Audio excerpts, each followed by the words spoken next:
Using footage from the original Japanese series has been like a huge part of the franchise since I'd say Mighty Morphin.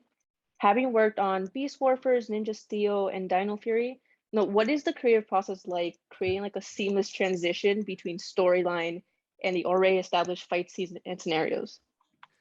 Okay, that's a big question, and actually Nice. is it's fundamental really to how Power Rangers has been written since the early days. On Beast Morphers and Ninja Steel, I was a director, so I wasn't involved in the writing process at all. So I was given finished scripts, and my job was to realize them.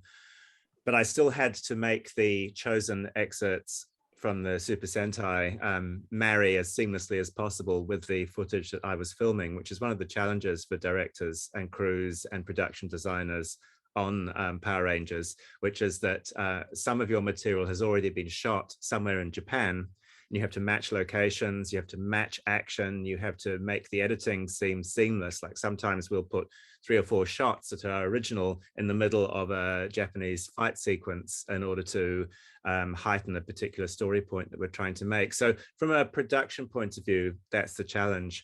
From a writing point of view, it's really interesting because obviously the writers sit down and watch as many of the episodes of the Super Sentai season that we're adapting as are available. And with Ryusoulger, we were only able to watch 1 episode a week because it was still airing at the point that we were developing Dino Fury. So we were as in the dark as audiences were as to where the show was going to go.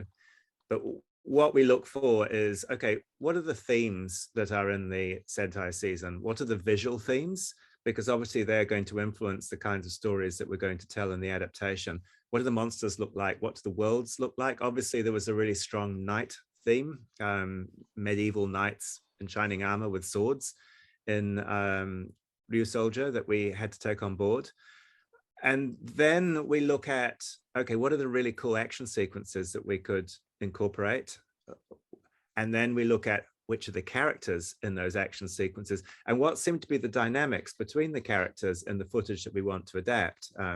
Like it would seem that black and green are slightly off to one side of the rest of the Ranger team. So obviously there's a story reason we have to create to explain that difference. And obviously Gold Ranger turns up a number of episodes into the season. So if we're going to follow the footage in a sequential way, we have to incorporate that into our storytelling. So there are a lot of logistic considerations that inform the starting point of developing the story for Power Rangers. But having said that, we never try and mimic or follow or adapt the Sentai stories. And the reasons for that is that Power Rangers has its own kind of quite separate canon, lore, way of doing things. And also the stories that work in Sentai may not necessarily work from a cultural perspective for American audiences.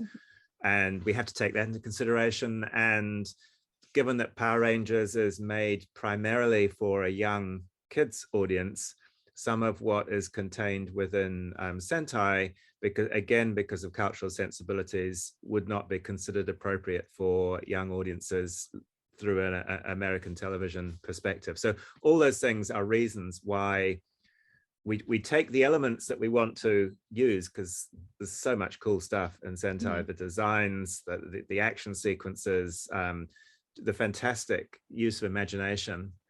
So we take the elements that we want to use, and then we develop our own completely new story that is going to mesh with those particular elements. And obviously dinosaurs were a theme with Ryusoulger as well, with the Zords. And dinosaurs have always proved very popular with audiences in previous Power Ranger seasons. So Hasbro were very happy, I think, to have another dinosaur season. And so there are lots and lots of factors that go into it. And it's, we have a series of cards on the wall of the writer's room. Each card represents an episode, and we were making 44 episodes of Dino Fury, which is a lot. And, each episode has its range of focus, like which Power Ranger is going to be the focus of the story in the civilian story. which is the key monster of the week in that episode, which are the pieces of footage from which Ryu Soldier episodes we're going to use, what is the theme of that episode, and working that out takes quite a bit of time before any actual script writing happens. In a way, production is just the tip of the iceberg. Most of the work goes into development. I hope that answers. It's a big ramble. No, it's perfect. So I know that Akihiro Nagoshi is a star coordinator for the series, and in terms of like fan base, he has been a part of the franchise since what feels like the beginning and for years and years, and has seen a lot. How important was it to have him in your corner when kind of working on developing those fight sequences? It's very important. I mean, Akihiro, who we call Yuji, has been with the show for a very long time. When I was a training director, when I was just starting, when I say training director, when I was new to the Power Rangers franchise on Ninja Steel, he was the second unit director who I was paired with, and he taught me a huge amount about how the show works in terms of action and the unique sensibility that is part of the hybrid form that is Power Rangers. His experience is extraordinary. He's not only worked on Power Rangers, but he's worked on Sentai, and he's worked on action shows all over the world. He's incredibly good at what he does. He's not a stunt coordinator anymore. That was a role he was doing early on in the Power Rangers history. He's actually the second unit director or action director, which is a much more responsible role. And what second unit do is they shoot pretty much everything where the Rangers have their helmets on and are Japanese stunties and stunt performers in Ranger suits, because our entire stunt team come out from Japan every season. And the main unit shoot everything where we see the actors' faces, and they tend to be the more dialogue-based dramatic scenes, and second unit tend to shoot the action sequences where there are monsters and rangers and fights and those types of things. And there has to be obviously a lot of communication and collaboration between the two units, because very often you can have a scene, like it's a big scene in the forest, say, where the first part of the scene is shot by main unit, then second unit have to do the middle bit where the Rangers morph and fight a monster on a completely different day. And then main unit has to pick up where that fight finished and shoot the end of the scene back on the first day. So in terms of continuity and storyboarding and choreography and geography and those kinds of things, there's a lot of detailed communication between the two directors and the two units. And it works, it really does, because everyone knows what's required, and people are very experienced. But that history of involvement with the franchise is really important. The institutional knowledge that people like Yuji have are what make it possible to make Power Rangers in the time frame that we do, because there's no mucking around. People know what's required. They know what's achievable in the time frame and with the resources we've got, and they forge ahead to make it as exciting, thrilling, and hopefully fresh as possible. And that was one of the briefs for Dino Fury, was we wanted the fight sequences to be as interesting and fresh as possible. And people who've watched the show will probably have realized that there's a lot more original action footage in Dino Fury than in a lot of previous seasons, and that's because of the capabilities of the people who are making the show, and our desire not to just use the bits from Sentai and work around them, but to create sequences that are original for the story that we're telling, and different and exciting. Right. So speaking about the established fan base, a lot of them have been with this franchise since the very beginning up to this moment, and are quite well versed in the Japanese series. Do you feel like there were certain expectations that you felt like you had to uphold, just working with it between originality and what the franchise is known for? Well, yes. Power Rangers is a very formulaic show in that it always involves a team of teenagers who transform into brightly colored costumes, superheroes who always fight monsters and always win at the end of the day. And the themes are always to do with teamwork, wholesome values, friendship, trust, good versus evil. You know, there's a lot that is pretty set in stone for Power Rangers. And I think the fan base knows that. And across the history of Power Rangers, different seasons have been more or less faithful to the source material. In fact, I think some of them pretty much were almost shot by shot adaptations, or attempted to be. I'm aware that there is a strong critical lens that a lot of the fans look at Power Rangers with, because I read a lot online, and I want to know as much as possible about what the fans are thinking about the show, and I want to improve the show continually and make it work better, and keep it interesting and make it surprising at times, because all those things give people a reason to want to keep watching and want to talk about the show and want to remain members of a community who are excited by the show, even if when they first started watching it, they were kids, and it is fundamentally a kids program. What I find a little bit frustrating is that we get very little feedback, if any, from our target audience, which are kids, sort of 6 or 7 year olds. I would love to know more about how they respond to the show, what they like, what works, what doesn't, because if we solely take on board the feedback from the adult fans, they are a secondary audience. They're a very important audience, and an audience I have a lot of respect for, because they know a lot more about the show than I do very often. But it has to work for kids, because that is and has been its primary audience. So I don't feel in creating new stories or new scenarios for a Power Rangers season that we are offending the fan base, the adult fan base, because with a few exceptions, that's what the show has done since the very beginning. I think what I do hear, and the common themes in terms of the feedback, are things like, and again, this is the adult audience, not necessarily the kids audience, is we want less of the comedy duos. We want more of the Power Ranger story, less of the civilian stories. We like serial threads. We want to see things set up early on in the season that pay off later in the season. And these are all things that, you know, until quite recently, were very much a mandated part of the form of the show. So the writers couldn't deviate much. We had to, for instance, in Ninja Steel, there had to be 2 comedy duo scenes in every episode. Every episode had to be self-contained. We weren't allowed serial threads apart from the first and second episode and the last 2, where often there was so much story that you couldn't squeeze it into a single 22-minute episode. There had to be a lesson of the week or a moral in every episode, that where one of the Ranger characters transgressed in some way. They learned their lesson, and then there was an obligatory apology scene towards the end of the episode.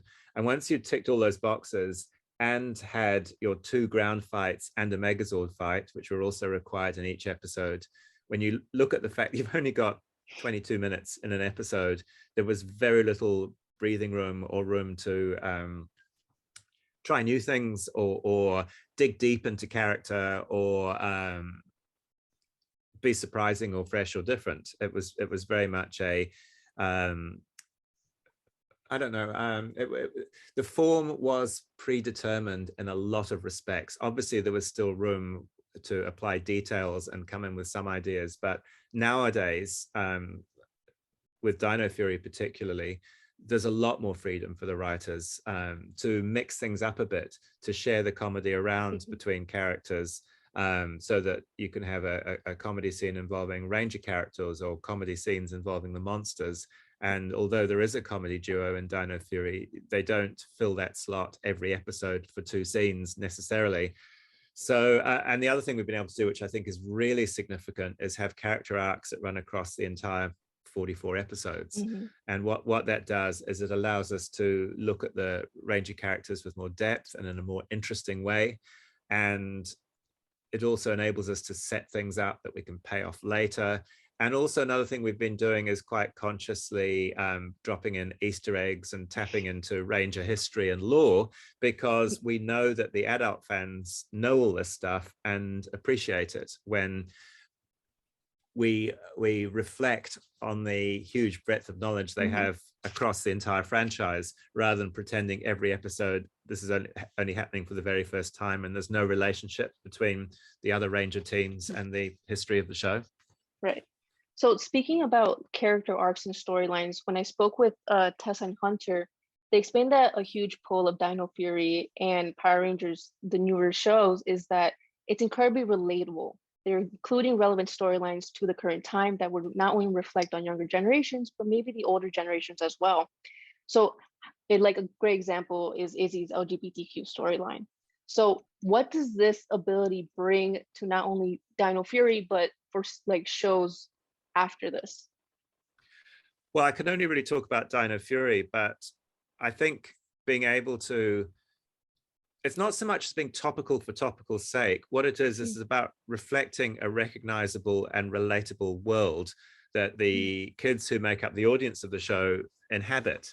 If the world that exists within a show like Power Rangers is so stylized, abstracted, and only reflects television tropes and doesn't tie in with experiences that the audience have in their own lives, then it's not going to be nearly as relatable. So I think from a storytelling point of view, containing themes, issues, subject matters, dilemmas that the characters are having to grapple with that are realistic and that a lot of our audience members encounter and deal with in their own lives can only make the show stronger as far as the audience's ability to identify with the characters and the stories that you're telling. So that's kind of my response to that. So I think that something about Dino Fury that I found incredible compared to like prior seasons is the fact that you kind of made a switcheroo with one of the main villains, which is Tarek. And the fact that for the first time in a long time, we actually sympathize with Tarek because he wants to bring back his wife. But then there's this huge twist where he brings back his wife and she actually ends up betraying him and the future he actually wanted. So what does this type of storyline kind of do for the overall narrative or the overall message?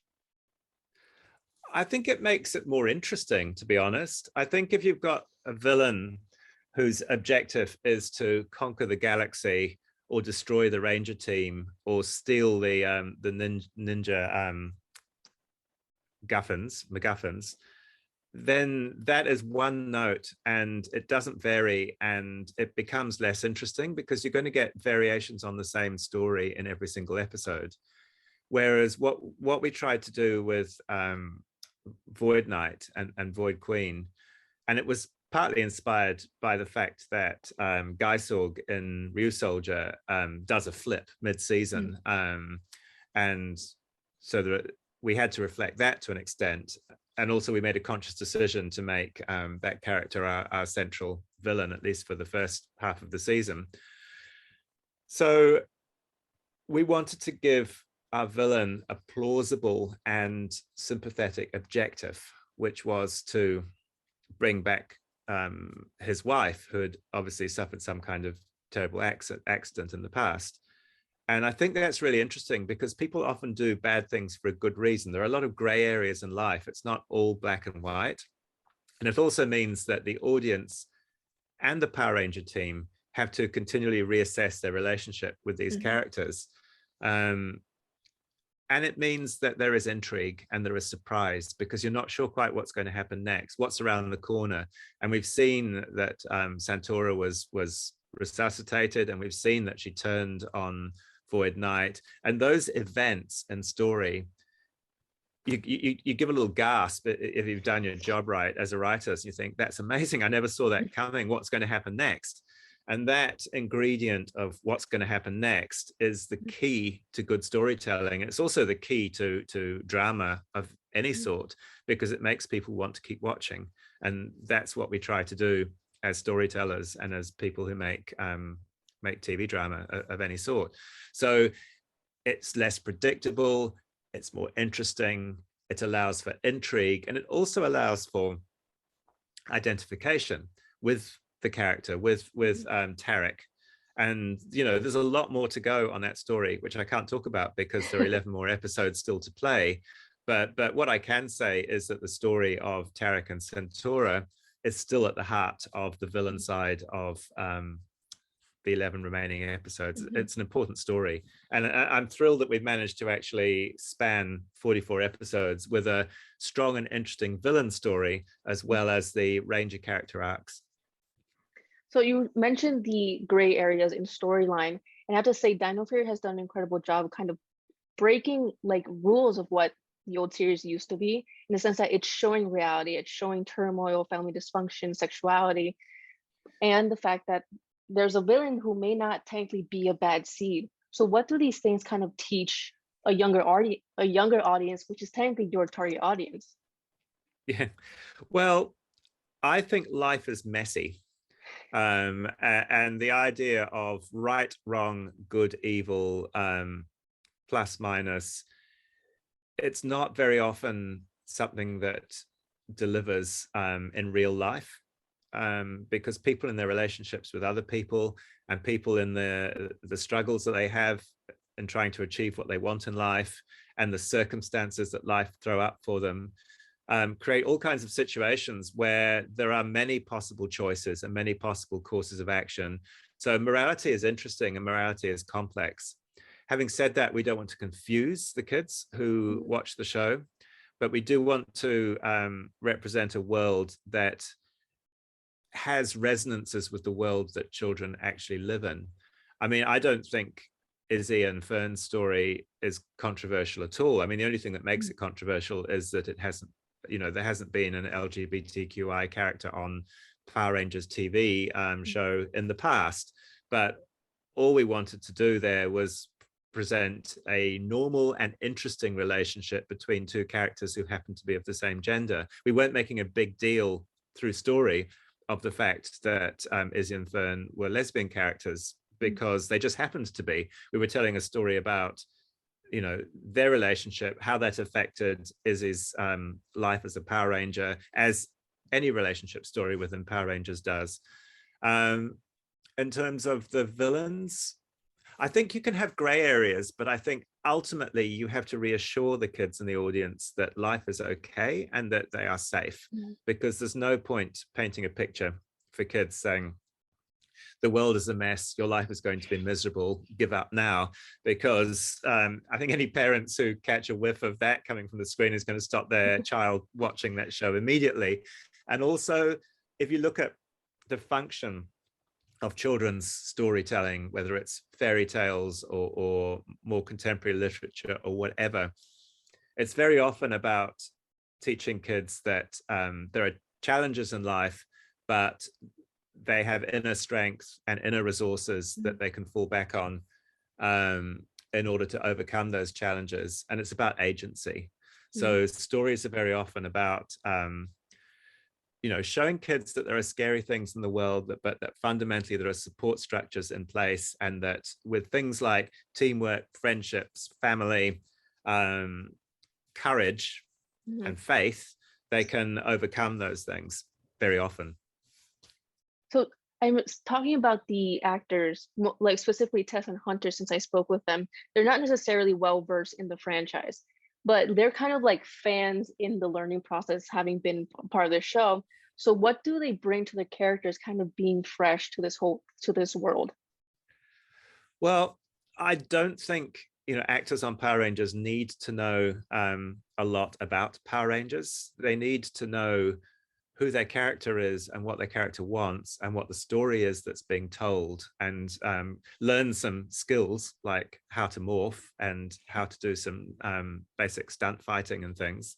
Although actors very often already bring a certain level of skill in that area to the show, because we try and cast people who've got physical attributes. But also, if you look at it as being the characters like Amelia and Izzy, they don't know anything about being Power Rangers. They're thrown in the deep end in their story. So one day Amelia's out hunting ghosts in the woods, and then next minute she's a Power Ranger, and that is completely surprising and startling and amazing. And so the actors really bring their own experience to finding themselves in the show.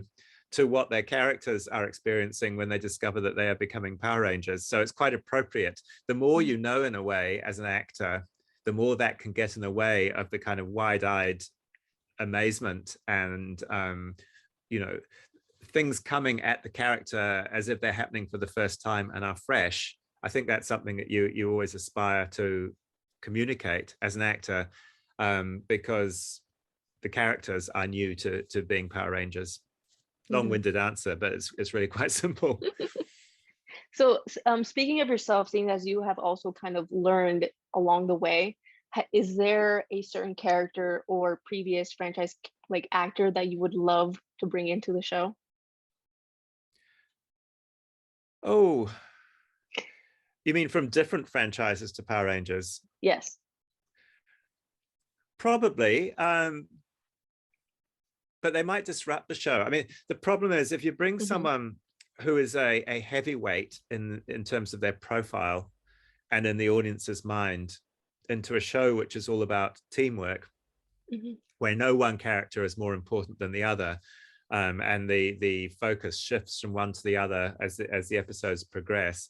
If you bring in, say, I don't know, bad example, but Tom Cruise is going to be a mentor in Power Rangers, then there's that strong likelihood that whenever he's in a scene, he's the only character the audience are going to be looking at because it's Tom Cruise. So that kind of profile in a cast that's traditionally inhabited by people who are really good actors but not yet well known because they're at the beginning of their careers, it can cause an imbalance, I think, with a show like Power Rangers. I think you'd need to, if you were going to look at casting marquee names, you'd need to have everyone on that kind of level for the audience to accept them all on an equal footing. Right. I'm not going to name any particular names other than someone like Tom Cruise, because the likelihood of him ever agreeing to do Power Rangers, I'm speculating here, but it's probably fairly remote. I'm not going to mention particular names because what might or might not be my taste in actors, and I've got some favorite actors, obviously, some of whom are well known and some of whom are not, is very unlikely to come to pass. So yeah, I'll leave it there. Actually, like now that you've explained it, I can see the reasoning behind it, because if you were to say bring back Jason David Frank, who played Tommy for quite a few series, I would admit I would just focus on Tommy. Like there's a this balance of power and like relevance when you do that. And I think Tess and Hunter also mentioned as well that they would bring back probably someone, I think Hunter probably said Ninja Steel, which in hindsight is probably a good option, seeing as they're quite close in series. So I understand your reasoning. Yeah, really well. I mean, we do bring back characters from time to time, but it's only where we think they will fit, where they'll dovetail into the story. They'll have a useful and important story function.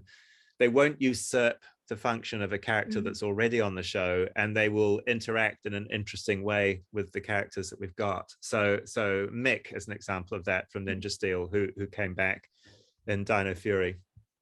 Right. I think there's more of a production standpoint now that Netflix has become a part of Dino Fury within the second season. Do you feel like there's more opportunity to kind of keep changing the rules of what the series used to be? Like how you have mentioned, there's no more standalone storylines. You can actually add more details to progress into an ongoing story with these characters. I think there is, but it's not as if Netflix have said, okay, we want the show to be different, we're changing the rules. It's more that the way in which the show is consumed is different, because on a streaming service, people tend to binge watch and they'll watch a whole lot of episodes in one hit.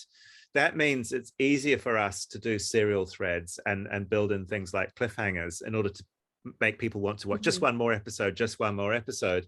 But if it's only on broadcast once a week, with a week's gap in between, the argument historically is that young kids, who are the target audience of the show, can't remember enough information about what was on last week to be able to put the threads together. So that's always been the reason why serial threads have been discouraged.